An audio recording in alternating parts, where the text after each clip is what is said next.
everyone, my name's James and welcome to James All Racing. For as long as I can remember, I've been obsessed with cars, but in particular race cars.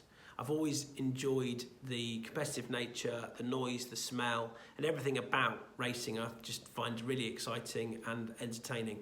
And therefore, when I was a child growing up, if anyone asked what I wanted to be when I grew older, it was always about being a racing driver. And so it was something I always wanted to do at some stage in my life, if I could ever afford to do it or had the opportunity to do it. And it wasn't until this year in March 2022 that I was able to fulfill that lifelong dream. And what I wanted to do was sort of put this video together to sort of mark this occasion. So I've always got something that I can look back on and that I've sort of put together that sort of marks this timestamp in my life. I thought it would just be worth putting on YouTube because some people might find it interesting, you never know. But for context, I suppose I have my dad to sort of thank or blame for it, depending on whose side of the camp you're on, because he's equally interested in cars and motorsport. And growing up as a child, it was always on the TV. We always talked about it, and we even went to go and watch events at Alton Park, which is our local circuit. So yeah, I suppose he got me into it, and I've just run with it and eventually fulfilled this childhood dream. So without further ado, let's get into the video. James Wall is hopefully at the back as well, the newcomer in Tom Lenthall's car. Away they go then. So let's rewind a little to my obsession with cars. As I said earlier, it started at a young age. Always had model cars that I'd zoom around the carpet, some of them which are photographed here that I've had since I was a young boy. And always loved Ferraris, Jaguars, Porsches and Lotus, and just thought these 3 or 4 car brands were just brilliant. And growing up in a house where my father was equally obsessed with cars, it was always on the TV. We'd be watching touring cars at the weekends, the Grand Prix, and in particular, Jaguar. Jaguar were just, I suppose, the ones to beat back in the early 80s with Tom Walkinshaw and the racing programme. And watching that green machine drive round the UK circuits with that amazing V12 sound.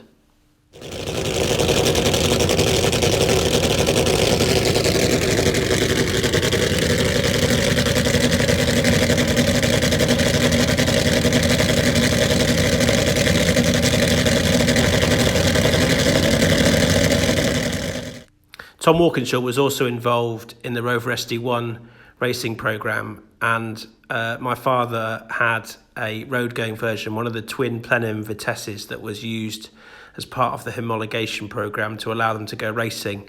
And again, having a car that was on the driveway but watching it on the TV was also pretty special. But it was always the Jaguars for me, with the Le Mans win in 1988, that meant that one day I always wanted to race a Jaguar. Like most car enthusiasts, during my 20s and 30s, I owned a number of sports cars, including 3 Lotus Elises at various times, and all 3 of them were brilliant in their own right. Fantastic handling car, and definitely helped me scratch that itch.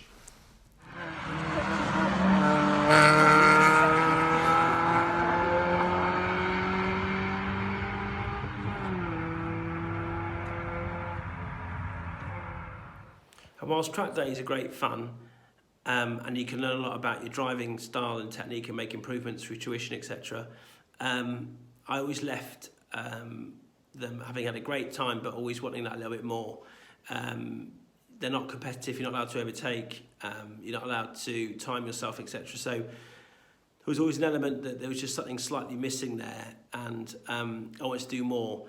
I'd done a few sort of single-seater experience days, etc., which are all good fun, but often there are restrictions about how fast you can go. The cars are limited, but the best one that I ever did was the Palmer Sport Day, which is organised by Jonathan Palmer, and it's just fantastic. Claire, my wife, very kindly got it for my 30th birthday, and you get to drive a whole host of cars throughout the day, and you really are pushed to your limit. And that was the first sort of taste, I suppose, of driving something that wasn't a standard road car. that really was race prepared or, you know, track prepared, that was really great fun, and left me sort of thinking I really got to still make this dream come true and race a car. And in truth, life gets in the way of a lot of these things, doesn't it? And I was cool with that. Wife and I had 2 beautiful children, moved a couple of times, house renovation, job change, etc. Meant that really it wasn't my key focus or priority at all. And the family were, and still are, but you know what I mean, in terms of like having time to go off and do stuff like that or spend money on sort of stuff like that wasn't really a priority. And so therefore it was just something that was just in the back burner, really, always sort of thinking I want to do it one day but not knowing how to do it. But then fast forward really to 2020, when I sold my lease to get a more practical car, in inverted commas, and ended up buying a Jaguar XKR X100 last of line model, and I got that through Nether Limited. Tom runs a very successful Jaguar Land Rover specialist in Berkshire, in Finch-Hampstead. He's been doing that since about 2007. Prior to that, was working for the main dealers. And Tom rebuilds all sorts of cars, from E-types right the way through to modern day stuff. Most recently has had a lot of attention following an engine rebuild of Harry Metcalf's XJC. But Tom's a great guy, and I suppose my relationship with him sort of kicked off again once I got this Jaguar and we were chewing the fat about all things cars, and in particular race cars. Now, Tom's raced an XJS for a number of years and has done so successfully, and it was during that period of time that I spoke to him about the potential of coming to watch him race. And following COVID, he said, yeah, come along. And I first went down to spend some time with him in April 21 at Silverstone, and it's a day I'll never forget. So it was great to be at a race meeting once again, and this was a slight difference for me in the fact that I was on the paddock side now, having previously only been on the spectator side, and understanding the steps that Tom took throughout that race meeting to get himself and the car prepared to perform on the day. And it was something that I suppose I really, really enjoyed. And as the cars made their way down to the assembly area before the first race, I remember just thinking, oh, this is just amazing. I've just couldn't get over it. It's like Mr. Toad in The Wind in the Willows, like when he first sees a car. I just was just overcome really with just the excitement of it all, the noises, the smells, and the friendliness of everyone actually. Everyone was really cool, and it was just something that I remember forever. And it was that moment when we were in that assembly area and I was watching all these drivers getting ready to go out that I just thought, this is something I've got to do, and I'm going to do it. I'm going to get my ARDS licence and I'm going to go racing.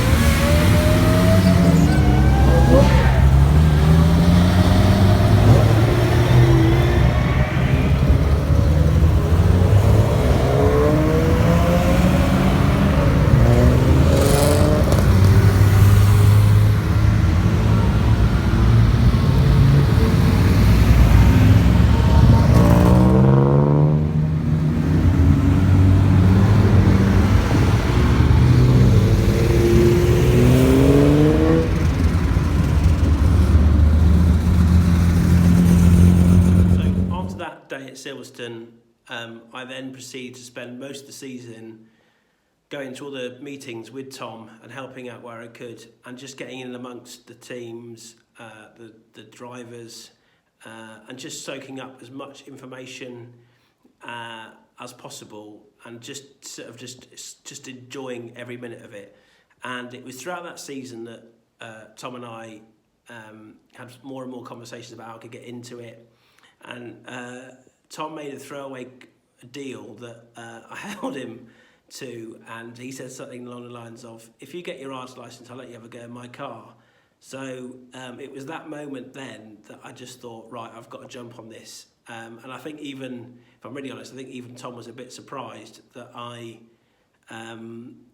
progressed in the speed in which I did to get my ARDS licence done and get it booked, because once he'd made that commitment, I was going to do everything I could to hold him to it. With my 40th birthday round the corner, all the friends and family are asking what I wanted for my birthday. So I decided to use the opportunity to get money together to go to Goodwood and do my ARDS test, which was a fantastic experience. And I have to say a big thanks to Ray Ingman, who's been part of the Jaguar fraternity for a long time. And he was my instructor for the day. And it was really good. Learnt a lot, and after both a theory and driving session, I was delighted with the result, and I'd passed, so I was one step closer. Having done my ARDS licence at the end of September, it was coming towards the end of the racing season, and therefore I decided to wait until 2022 to compete in my first race. But with it going into the winter months, track days and not having really a suitable car weren't really an option. So I opted to purchase a second-hand PlayStation along with a second-hand Logitech G29 steering wheel, pedal and gear selector set, and set about learning the UK circuits that are available on Project Cars 2. One of those is Silverstone International, which is a circuit I actually did my first race on. And by the time I got to that circuit, I'd done over 1,000 miles virtually in this simulator. And I have to say, it was really worthwhile. And whilst at this level, simulators, aren't as lifelike as some of the ones you can spend thousands on, it was really beneficial for me to sort of learn the tracks and at least know where I was going. Because one thing I has observed with watching the guys throughout the 21 season is that in between times, you don't get much practice unless you do track days. So it was, in my eyes, I was thinking, well, if I learn some of these circuits, I turn up and race at them, at least I know where I'm going during qualifying, etc. And it did prove to be worthwhile.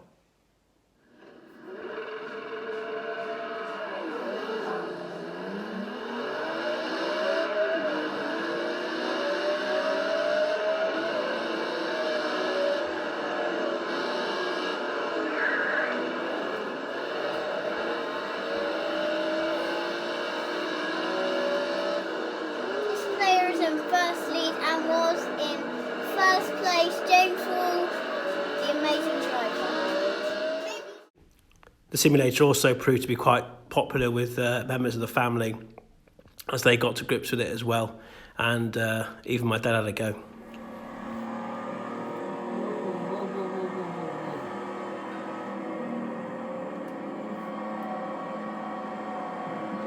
Also getting this little gem ready, because we've got our first race at Silverstone at the weekend.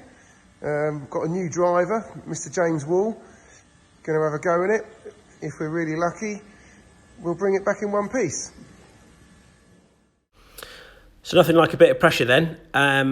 So over the winter, Tom and I had worked on a plan that would enable me to have a go in Tom's beautifully prepared Jaguar XJS. And the deal was that he would do race 1 on the Saturday and I would do race 2 on the Sunday of the start of the season of the Berkshire Jag Components Jaguar Challenge, which is hosted by the Classic Touring Car Racing Club. And it was just amazing to think that it'd finally be happening. It was also really special as well, being able to download a digital race meeting brochure, and on the front cover have a super tour on it. And as I said earlier in the video, in the 90s I was obsessed with the touring cars, and to be at a race meeting where John Clennand was going to be racing and Anthony Reid and all these old cars that I'd sort of grown up watching on TV were going to be there, and to have that opportunity to be at the same meeting with them was just brilliant. Also as well, it was great to have my name in print.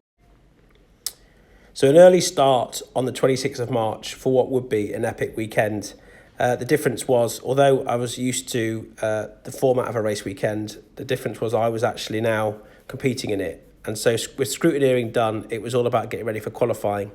Now, because I was racing in race 2, we knew I was going to be starting on the back of the grid on the Sunday race. But we had to get 3 laps done to satisfy the clerk of the course to sort of give him reassurance that I knew what I was doing. Bearing in mind I'm a novice driver, never driven a race car before, etc. They wanted to sort of make sure that I could do at least 3 laps, but obviously I wanted to do those and get the car back into the pits as quickly as possible to allow Tom then to put a respective time in for his race on the Saturday afternoon. So I have to say, I'm pleased to report that the hours and hours on the simulator had paid off. I knew where I was going, and I didn't do too badly. I ended up posting a time of 1:26.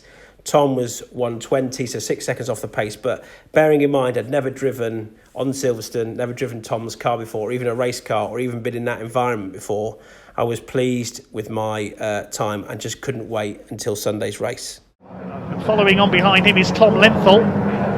The novice cross on the back of that car is for his racing partner James Wall, who will be out tomorrow. So Sunday had arrived. The car was ready, I was ready, and we took the car around to the assembly area before joining the track and getting the race underway.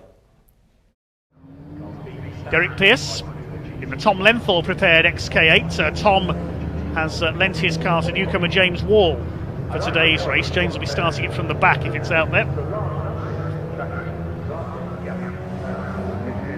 Good luck to James Wall. It's his first ever car race this weekend. Did his ARDS licence test last year for his 40th birthday, so fair play to him. So this was it then, the moment I've been waiting for the whole of my life. And I remember just being surprisingly calm at the start of the race. And when the lights went out, I just dropped the clutch at 4,000 RPM and just headed for that first corner. And it was really just amazing to be part of something, a real race. And I was actually in a Jaguar racing legitimately in a car. It was just brilliant. And it all just came together. I think the time on the simulator had obviously really paid off. And I just felt surprisingly calm for the whole sort of start of it. The race settled in, and I think by the time the first lap had finished, I think I'd overtaken 4 cars and would go on to overtake a further 11 throughout the race.